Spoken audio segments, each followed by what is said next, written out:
Salam sejahtera dan selamat pagi Bapak Ibu Saudara-saudara jemaat Tuhan. Pagi ini kita bertemu kembali melalui renungan harian Toraya Jumat 7 Agustus 2020. Hari ini kita akan membaca Kisah Para Rasul pasal 18 ayat 24 sampai 28. Sebelumnya mari kita berdoa.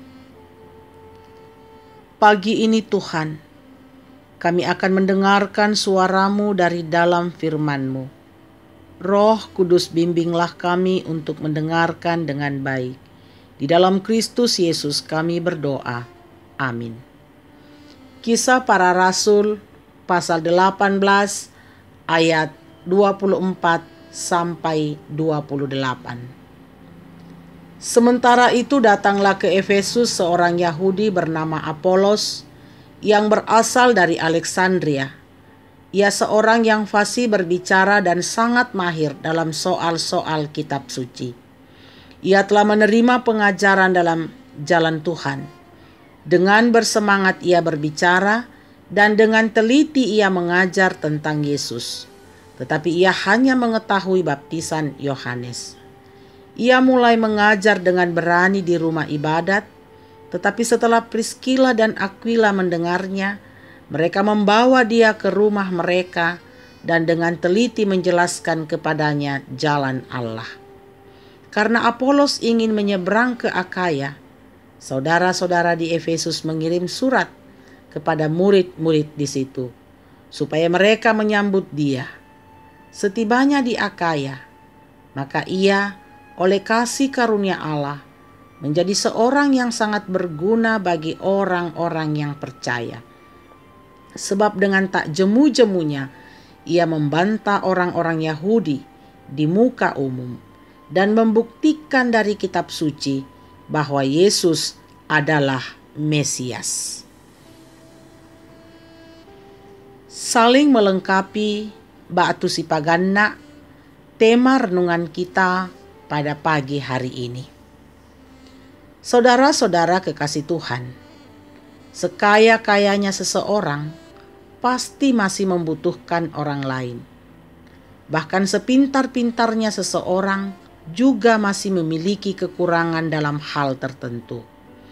Hal ini menandakan bahwa manusia sangat terbatas, seperti pepatah yang mengatakan bahwa manusia tidak ada yang sempurna, karena pasti memiliki kelebihan sekaligus juga punya kekurangan.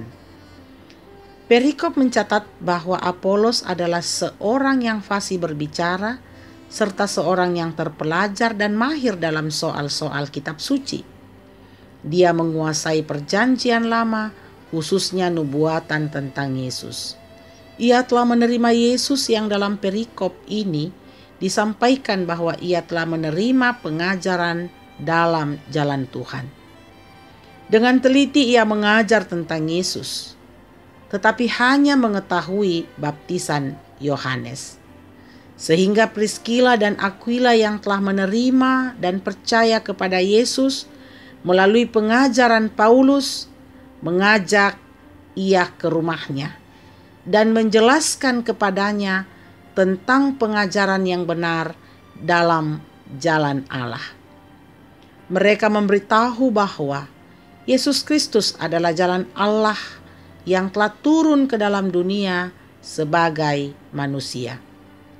Pengajaran Priskila dan Aquila menjadi alat anugerah yang membawa Apolos ke dalam kebenaran yang utuh dan kemudian memperlengkapi dia untuk mengabarkan Injil sampai ke Akaya. Saudara-saudara, Priskila dan Aquila kiranya menjadi inspirasi bagi kita bahwa saling menopang dan memperlengkapi dalam persekutuan jemaat, keluarga dan masyarakat adalah hal yang sangat penting. Kelebihan yang ada pada kita adalah anugerah Allah yang dapat digunakan untuk saling memperlengkapi satu dengan yang lain. Kiranya Roh Kudus terus menolong kita. Amin. Mari kita berdoa. Bapa Surgawi, kami bersyukur kepadamu pagi ini untuk firman-Mu yang telah kami dengarkan. Kiranya menguatkan kami untuk saling memperlengkapi dalam kehidupan kami, dalam kelebihan dan juga kelemahan yang ada pada kami. Sehingga persekutuan jemaat-Mu terus dibangun, juga dalam persekutuan keluarga kami, bahkan dimanapun kami ada. Bapa di dalam sorga, kami bersyukur untuk hari ini. Kami boleh menikmati pagi ini dengan berkat Tuhan. Terima kasih Tuhan untuk semua berkat-Mu. Kami datang kepadamu memohon berkat-Mu untuk jemaat-Mu di Jemaat Ramah. Saudara-saudara kami yang bersyukur karena bertemu dengan hari ulang tahun mereka, ada yang sembuh dari sakit dan menerima berkat-berkat yang lain dari Tuhan. Kalau hari ini bersyukur, sempurnakanlah syukur mereka dan berkati dalam kehidupan selanjutnya.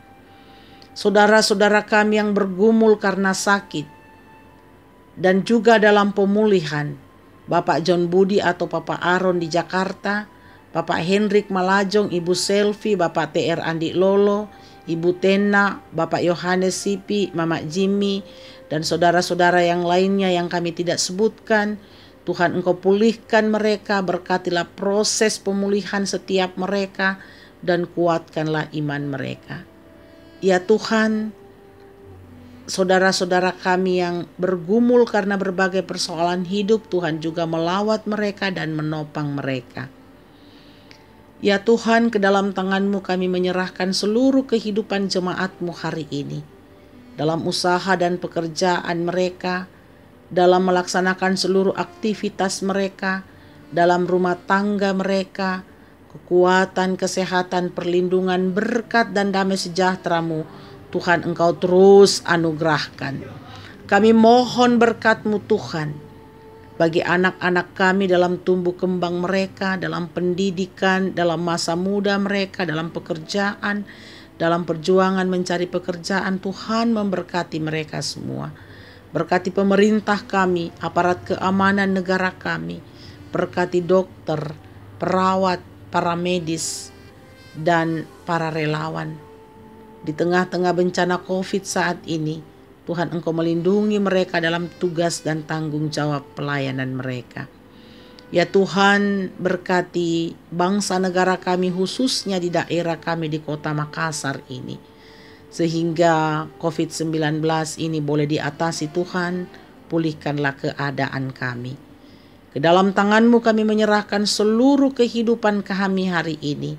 Roh Kudus berkati dan lindungi kami. Ampuni dosa kami. Di dalam nama Yesus kami berdoa. Amin.